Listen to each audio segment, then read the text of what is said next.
in the studio, and some will be by telephone. We're going to have Hazel Clark, the director of the Bermuda Tourism Authority, joining us in studio. Members of the Bermuda rope, jump rope organization will be joining us in studio as their camp is going to be taking part this summer. Also, we're going to have Mr. Mike Wolf do just a prelude to his daily update on the Bermuda Lawn Tennis Association's International Youth Tournament that's taking place at the W.E.R. Joel Stadium this week. He's going to be talking with us via phone just after 1:15 today. In addition to that, we have Dave Wolf on health and fitness, as he'll be talking to us from August Insurance, as that's one of his clients, and he does a fabulous job with them, and they're getting themselves ready for, I think, a 6 or 12-week campaign that they're putting themselves through a rigorous training program, getting ready for Christmas and, of course, the New Year. And, of course, we have Mr. Albace, who brings us up to date on various other events on the island. So, what's up with you? How was your weekend, sir? It was all right. Interesting. Interesting. Yeah. How so? Just steady. Steady weekend. Steady weekend. Yeah. Plenty going on. Right. I also forgot to say that Maurice Lowe of the Bermuda Football Association may be joining us. It depends on the schedule. We've just been texting back and forth, and it just depends on his work schedule if he's able to join us in studio, or he may be able to join us by telephone. So we're just waiting on a response from that. So that's our lineup for today. But getting back to your weekend, it started off on the Friday afternoon or Friday evening at the National Sports Center, Bermuda winning 12-0. Yeah. How was it for you? For me? Yeah. It was all right. I guess it was all right for me. Yeah? A lot of positives. I guess, you take away the fact that we ended up with a good result. I know the coaching staff would have been looking for a more dominant performance. I know a lot of people will look at the scoreline and say, well, it was a dominant performance, but realistically, when you're talking about a dominant performance, you want to make sure you tick all the boxes.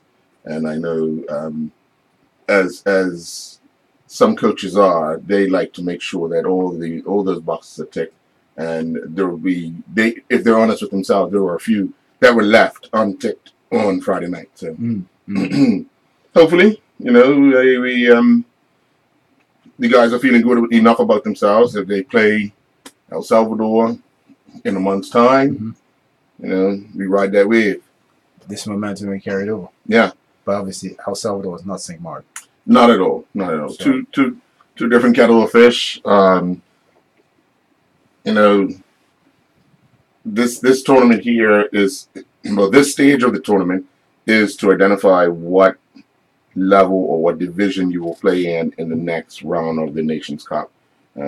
Obviously, St. Martin realized after their 13-0 loss to Haiti that they were going to be in the bottom tier and just work their way out of that. So they decided to bring a young team and look at preparations for the Under-20 World Cup qualifiers, which Bermuda is also taking a part of.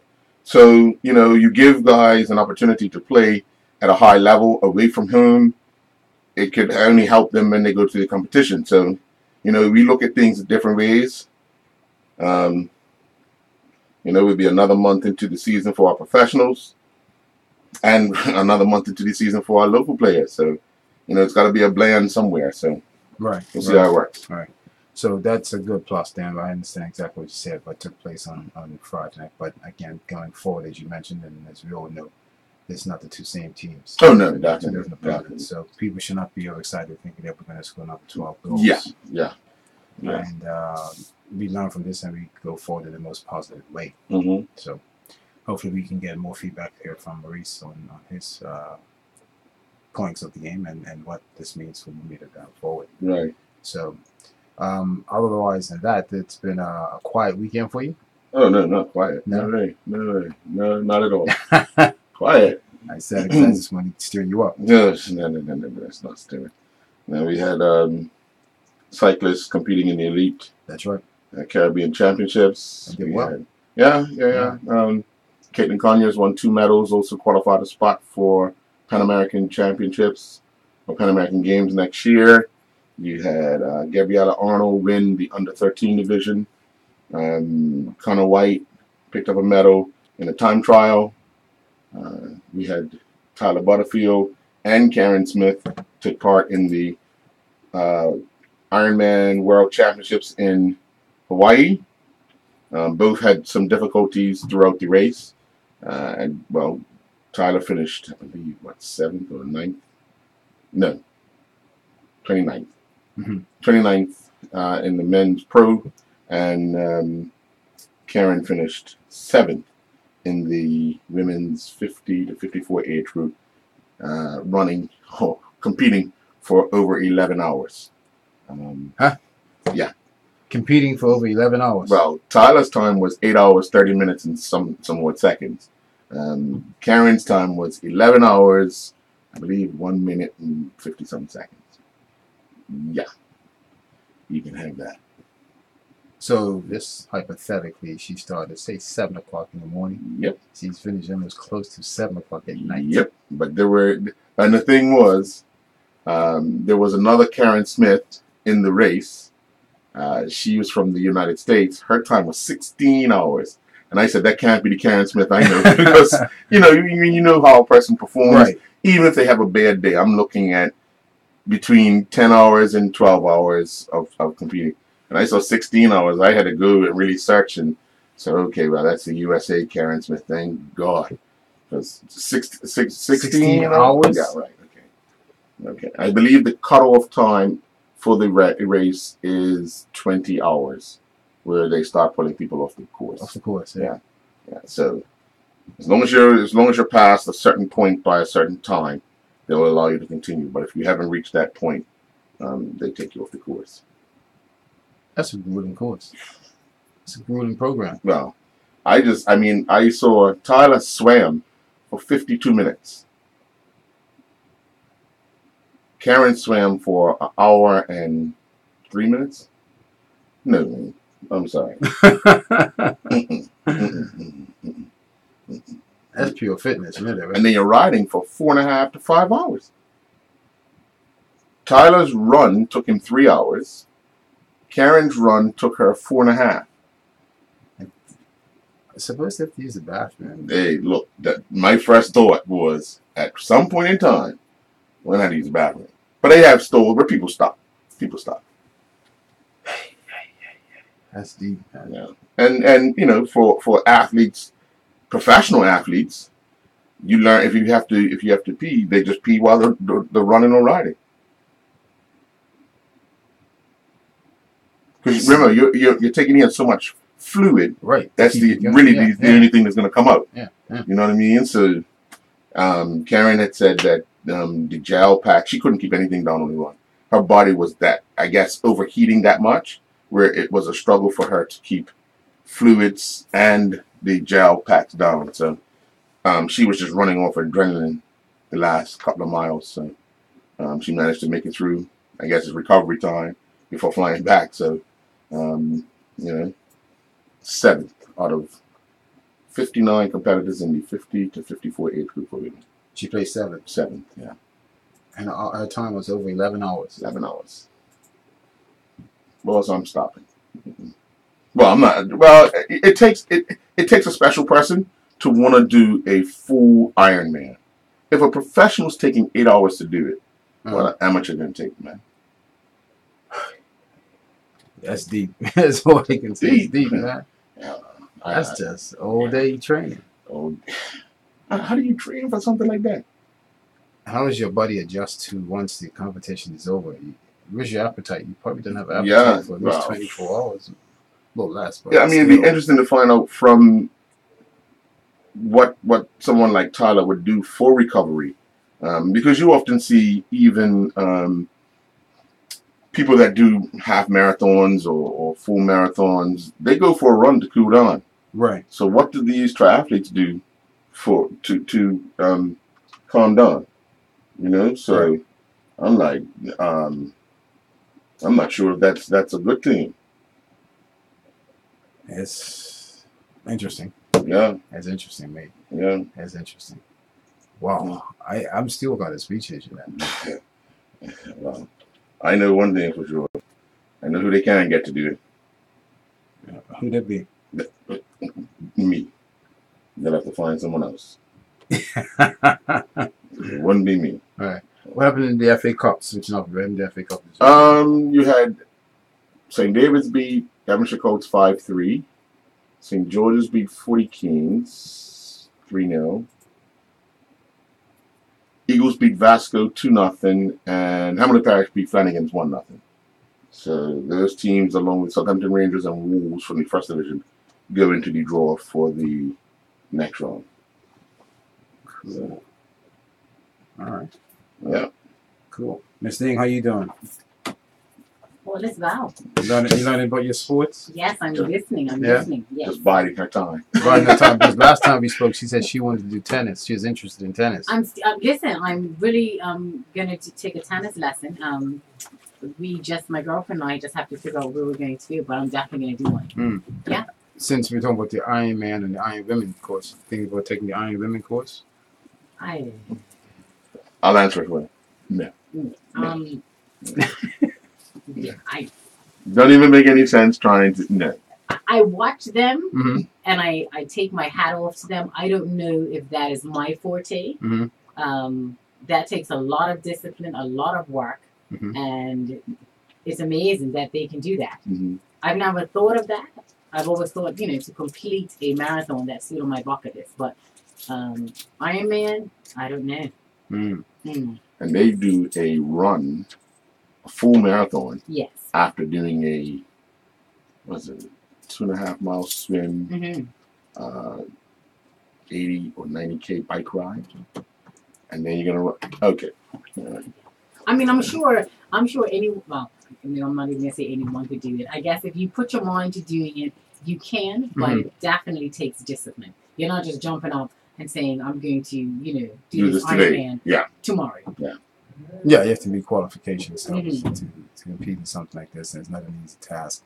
It would take a lot of work, a lot of discipline, like you said.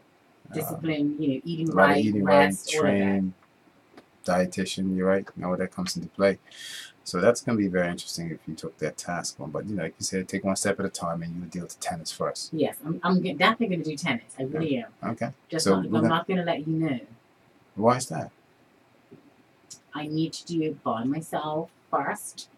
Let me get the motion down, hand-eye coordination.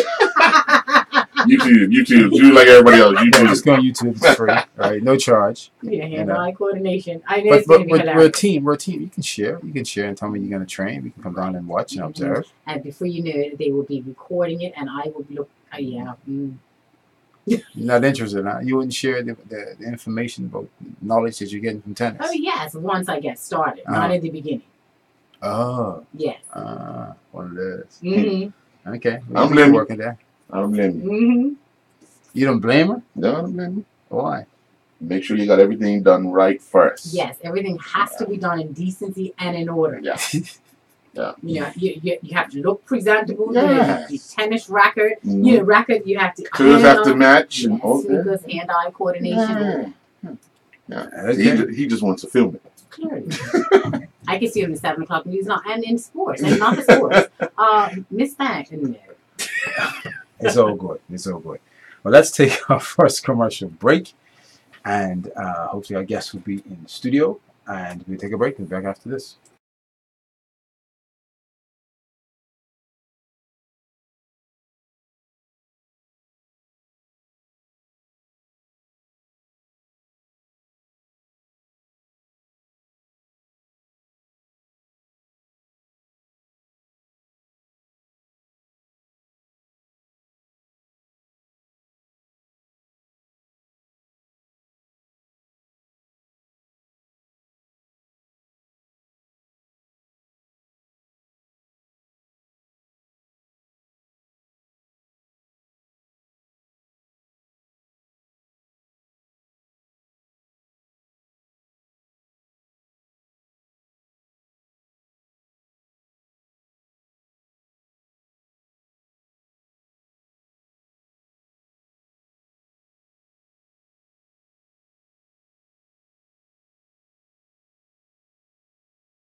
Sports Talk Radio. Inside Sports Talk Radio on Power 95 FM with host Ian Rollins and co-host Earl Mason. And welcome back to Inside Sports Talk Radio. As we mentioned, our first guest joining us right now is Ms. Hazel Clark of Bermuda Tourism Authority, and has the new position as sports director. Good afternoon and welcome to the radio show. Good afternoon. Thanks for having me. Not a problem. First of all, explain to us what your role entails and what we expect for you going forward. Sure. So my role entails quite a bit, and my work is pretty easy because Bermuda Tourism Authority has done a great job of establishing an amazing sports profile for Bermuda already. When you look at events like America's Cup and the WTS, I'm coming along to kind of help enhance those events that are already going, and then also attract new events, new high-profile events, and high-profile athletes and teams to Bermuda. We have a wonderful partnership with the National Sports Center, which allows us to be very competitive when we're offering training camps to visiting teams. And so that's a big part of our strategy that I'll be helping to spearhead. Bermuda is just like a stone throw away from New York, New Jersey. Yes. Sports is big in Bermuda. Yes. What new events are you going to bring to Bermuda going forward? Yes, you mentioned track and field. That's your specialty. I think you did the 800 meters. Yeah, right? you got it. And your brother-in-law was in the Olympics as well. And, So my your sister? My sister's a four-time Olympian. Four-time Olympian, Sister-in-law, five-time Olympian. And Wow. we've made 10 Olympic teams as a family. Wow. My brother coached us. So That's pretty good. yeah, yeah. Wow. And what year were you in the last Olympics? My last one was 2008, and I retired in 2012. So. Okay, cool. So back to the question, what new events can we see in Bermuda from that perspective of sports? Oh, we are looking at all sorts of new events. I mean, you just saw the ball hockey tournament that came that was such a great success. We're looking at the right sports for Bermuda. That's the key. Correct. So finding the right sports, finding the right teams, the right people to bring innovative ideas to Bermuda. That's what we're focusing on identifying right now. And once we've done that, we're full steam ahead at bringing them, attracting them to Bermuda. We've seen, as you mentioned, America's Cup and ball hockey, for example. What, Yes. if you can share with us, what sort of sports are you looking to attract to Bermuda there? Okay, sure. Well, we have some sports that we already know are kind of a winning combination for Bermuda, and that's things like sailing, the triathlon, marathon weekend runners. It's a great place for running, golf, tennis. And then there are some sleeper sports that we're looking at. Foot golf. I had never heard of foot golf, but that's something that's actually a great fit for Bermuda, right? Foot golf? Foot golf, yes. Ball hockey. We've made a number of times. Yeah, I've never heard of foot golf. I've got to go play it, but it's a great fit for us here. And so we're looking at those niche sports, those sports you wouldn't think of. I'm still trying to understand this foot golf. Could you explain this to me? But go ahead, sorry. Yeah, no. We're looking out of the box. We're looking at our traditional sports where we've already had wins. We are looking at everything that we think can be a success here. We want to make sure that the spotlight is put on Bermuda as a #1 sports destination. There's always talk about the Bermuda Tourism Authority and what they bring to the table. But as someone that's heavily involved in sports, and I see the other side, when we talk about the sports that have come in, you just mentioned the bow hockey. Yes. That idea was brought to the BTA by the members of the bow hockey, but we never heard where they were thanked for bringing that kind of thing to us. You know what I mean? Well, I actually heard, I happened to be at the tournament and hear our CEO Never came out of the press release. Yeah. And I know that BTA is so grateful for the partnerships that we have. Right. We understand this is a team effort. Right. What I love is when I go to meetings and go around the island, people are excited about sports and the opportunities in sports. And now that we have a dedicated sports director, I think that will enable us to really connect with the innovators around the island and the people with these great ideas and concepts and help them come to fruition. Right. Because I appreciate everything the BTA do because Absolutely. they actually are the glue that makes someone's idea a reality kind of thing. You know what I mean? Yes. We talk about the triathlon, we talk about the America's Cup, we talk about. So, as Ian has said, what can Springboks, because you have the U.S. Hey, track and field. track and field conference here. Yes, yes. So what can Springboks that? Have you had talks with the Bermuda National Athletic Association about possibly doing more stuff in My that regard? first call was the Bermuda National Athletics Association. I'm all about collaboration Right. and partnerships. And I sat down with Donna Rayner and I said, what can we do to first make sure that our youth are impacted? That was important to me. Right. We don't want them to just come here and leave. You have all these Olympic medalists on island. They have to touch our youth. Mhm. Our youth have to see that sports provide opportunities and kind of see the bigger picture. Yeah. And so we've got to expose them to anyone that we can. And we've got so many amazing sports stars on island. I just had lunch with Clyde Best. And so just recognizing that rich history, I think is really key for us. So I definitely did collaborate with BNA. And Right. No, we just recently had, this year, Must have. had the IT. area permit meet Yes. Oh, yes. on the heels of the ITU event. Bermuda over the last, I'd say, 10 years, started the revival of sport internationally was when we got the PGA Grand Slam of golf. Correct. And then people became aware of where Bermuda was, what we can offer, and so forth. And we've just seen every year to get one big major event. Right. For the Bermuda Tourism Authority, would you like to have a handful of events to spread out as opposed to one big major event like the America's Cup was a good thing. Absolutely. But satellite events, Yes. I guess that's what you would call them. Can we see that like something small or something each month or every other month? You hit the nail on the head. That's what we want. We want a full calendar of sporting events, sporting offerings, whether they're conventions, clinics, Right. Camps, events. And so, again, we need those partnerships with our stakeholders and innovators on island to make those come to light. Obviously, we couldn't do it by ourselves. Right. So if someone has a great idea, we have a process where they can, submit that idea. We love to hear ideas that kind of align well with our national tourism plan and strategy. And so, that's how we're going to make this happen. When the offer of this position came up, how long for you personally did it take to decide, maybe I should put my head in the ring? That's such a good question. I just had a daughter, and obviously I married my husband, and I moved to Bermuda, and a lot of people said you're uprooting your whole life. But I prayed on it. I came here and I didn't have a plan. I didn't know what I was going to do, but I knew I had to find my passion, and I knew my passion was sports. When this job came open, it took me no time to know that. It felt to me like my name was written on it. And I'm so fortunate that BTA believed in me, that I was the right person for the job. And I feel a lot of responsibility to come through because this community has embraced me. It's a second home already, or it feels like a home to me already.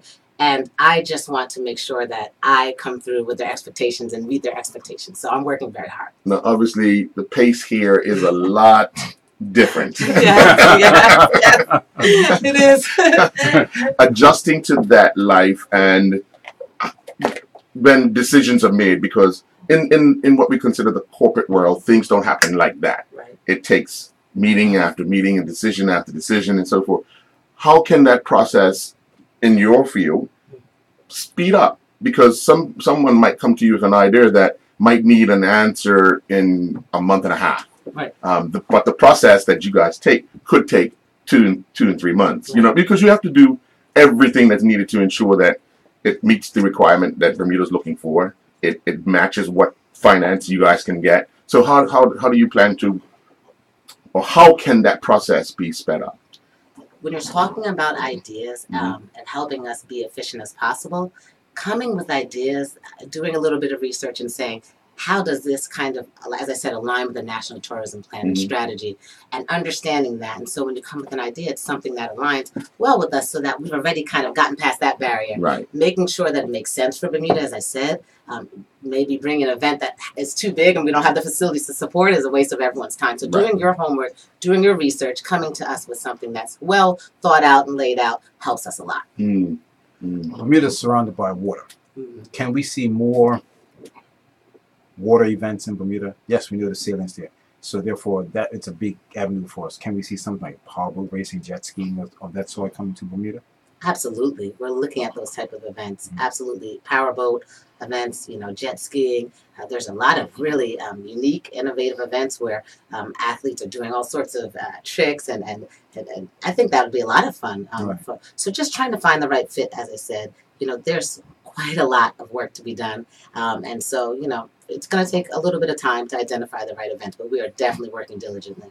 You got some people coming in next week. Mhm.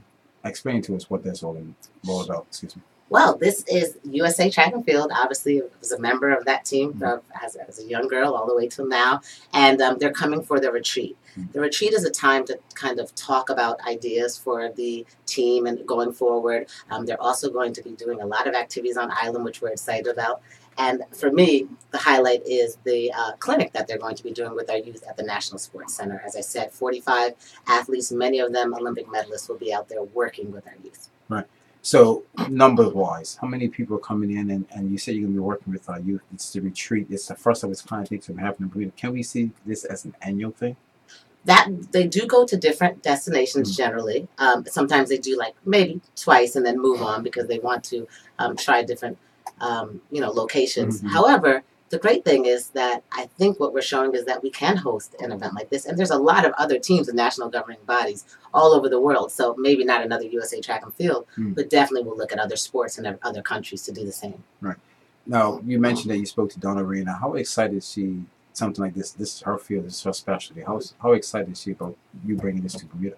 She was ecstatic. she was very, very happy, and that made me feel good. And she understood the value of this. Specifically, her first thought was, this is great for our youth going into the Carifta Games, which we're going to be hosting. This is a great way to kind of spark them up and get them going and hopefully get them to touch some medals and think about the possibilities of hanging their own medals around their neck.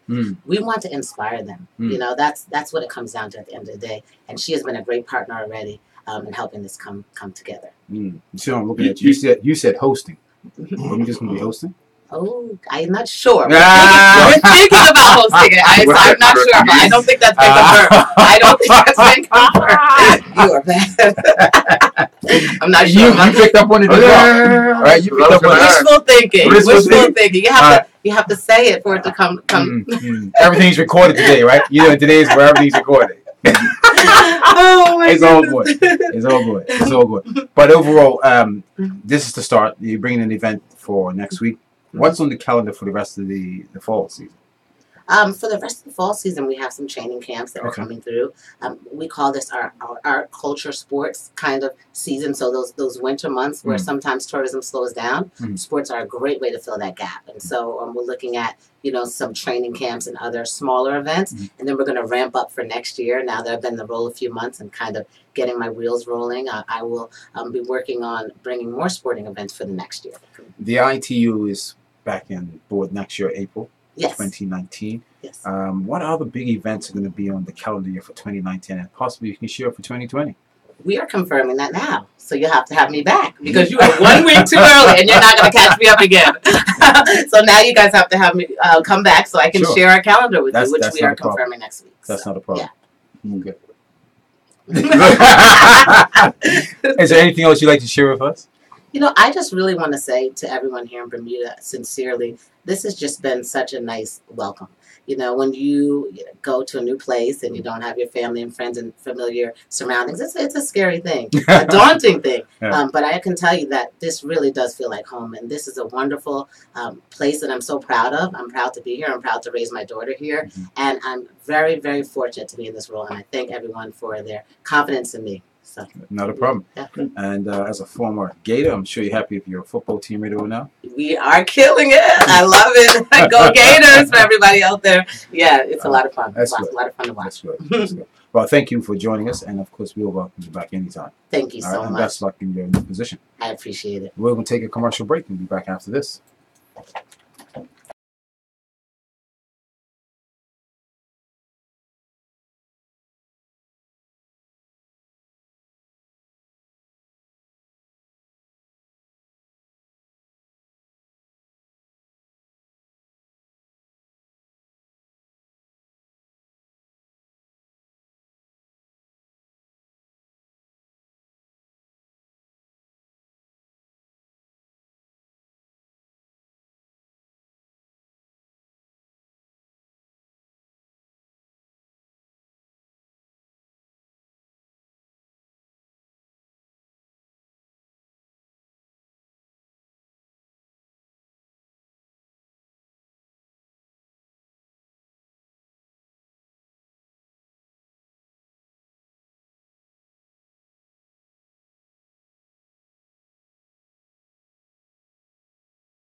Inside Sports Talk Radio. Inside Sports Talk Radio. On Power 95 FM. With host Ian Rollins and co-host Earl Mason.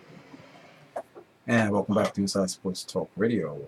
Joining us now is Simone Barton, who's no stranger. No, stranger. no. Yeah, she's not a stranger. Man. No, I'm also not Simone Barton. Yeah. That is my mother. That's her mother. Forgive me.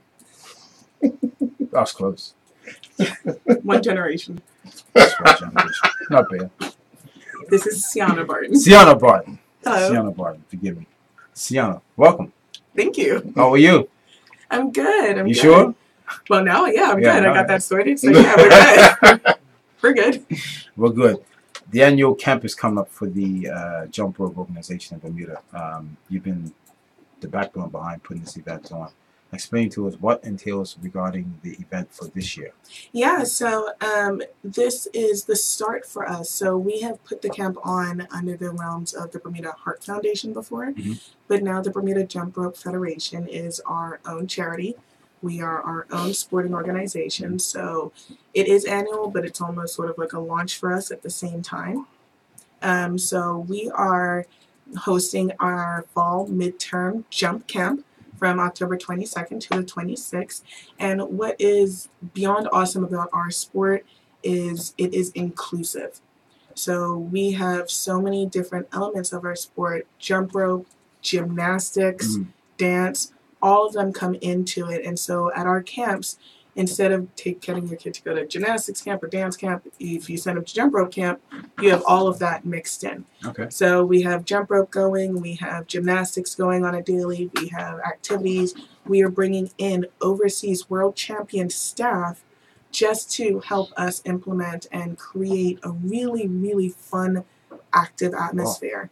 So if you want your kids pooped out at the end of the day, you want them to be active, you want them to jump out all of their energy, this is the camp to come.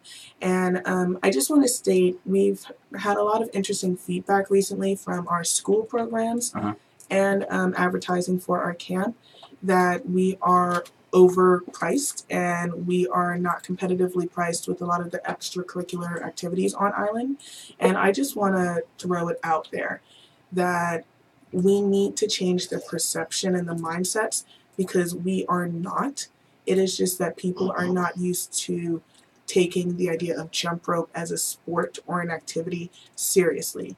They sort of, you can do anything with the rope. Why do I have to pay for it? Right. Well, when you have world-trained coaches, certified coaches, and we are building on the sport and the cardiovascular nature of these kids, you're paying for something. There is a value to this. So I want to sort of address it in the Bermudian mindset to stop devaluing what this sport is doing for our youth. So what is the cost behind your event? So- or for the organization after school program, I should say. Okay, so going to the Jump to Be Fit School Club, for a 10-week program, so for a semester, it's $100. And they get to keep the rope. So we go into the schools once a week for 45 minutes to an hour, and we jump with these kids. We start teaching them gymnastics. We start power and strength training with them. We create a whole showcase that they do at the end of the semester. Right. If they so choose to go and try out for the national team, that is where they start getting their fundamental training. All coaches that do run the Jump to Be Fit programs are World Jump Rope certified. And we have gotten so much kickback because we ask, one, tell me if this is ridiculous, but we ask for the $100 to be paid at the beginning of the semester so we don't have to chase parents all throughout the semester with their kids. That's the norm. That is the norm. So because it's jump rope, people are like, I'm not signing my child up. This is ridiculous. Why do we have to pay that much? And we have struggled to just get 10 kids to sign up in schools because people's mindsets are not open. I'm just asking Bermudians not to be closed-minded at activities and different things that kids can do to live healthy lifestyles. And so we've gotten a lot of kickback. And do you know what's even worse? Is that when schools have the kids, schools won't find funds to supplement or help. And I'm calling out government because we've also asked government to subsidize and help us cover the cost of ropes for schools. Most schools don't, almost all schools do not have just a set of school ropes. and government has not come on to help us. Promises are not the same as actions. True. So 10 sessions, 10 which sessions. is basically $10 per session Yes, sir. for $100. Yeah. 45 minutes to 1 hour per once a week. Yeah. And they keep the rope, and we have a showcase at the end of the semester. And parents are kicking back telling me that it's too expensive. And I'm racking my brain trying to figure out why. And what is their perception or cost behind? But why do they think regarding a price? They are saying that $100 is just too much. I think a lot of people are getting stuck on the initial $100 and not taking even just a millisecond to step back and looking at what their child is getting for the value for that 100. But let me tell you, if I sent the same note home and I said it was $100 for rugby for 10 sessions, or it was $100 for football or basketball, I bet you it would have run much, much quicker and much easier. We wouldn't have had such a kickback. But we want to try and open the mindsets. We want to let Bermudians know, if you have not seen our jumpers, if you have not seen what our program does, it is worth double that value. How does one change that mindset, though? Because, like you said at the beginning, a lot of people's perception of jump rope is back in the day skipping. Yes. You know, we found a piece of rope, and who could do the longest won that round or whatever. Yes. How does that mindset change? It's going to slowly be a persistence on our side. Showcasing what it does for our Bermudian youth, showcasing where it can take them.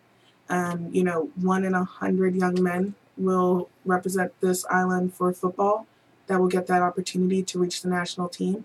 Like 1 in 5 kids will be able to reach our national. We are a small new sport. And I think that's the biggest thing that people need to think about. We are no longer just an activity. You can go and pick up your rope and you can go skip. That's cool. Right. But if you want to come to the Jump Rope Federation and travel and see all the opportunities that this sport of jump rope can provide you, then you're going to have to pay, just like you would pay for a netball team. You can pick a ball up and shoot a hoop whatever you want outside. That's fun. That's dandy. But if you want to hone those skills and get better, you pay for a value coach. You pay for a program to build those skills. And that's the same thing that comes with jump rope that people really need to understand.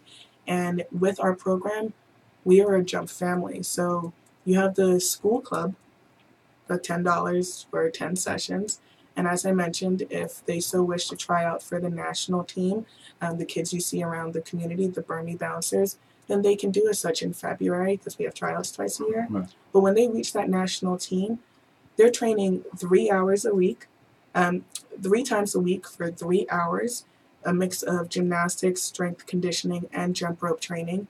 They are mandated to hit a community event at least once a month. They have team bondings once a month, and we become a jump rope family, inclusive in making sure that these young athletes become awesome young people. And so we're trying to show the value of our programs. Can you hold your thought? We'll come back to, we're going to go to the news at 1 o'clock, and we'll definitely discuss more. I'm just kind of dumbfounded of the cost. People are upset about it because it sounds like a very exciting program. Let's go to commercial break and take news. We'll come back just about 5 minutes after we'll discuss after that.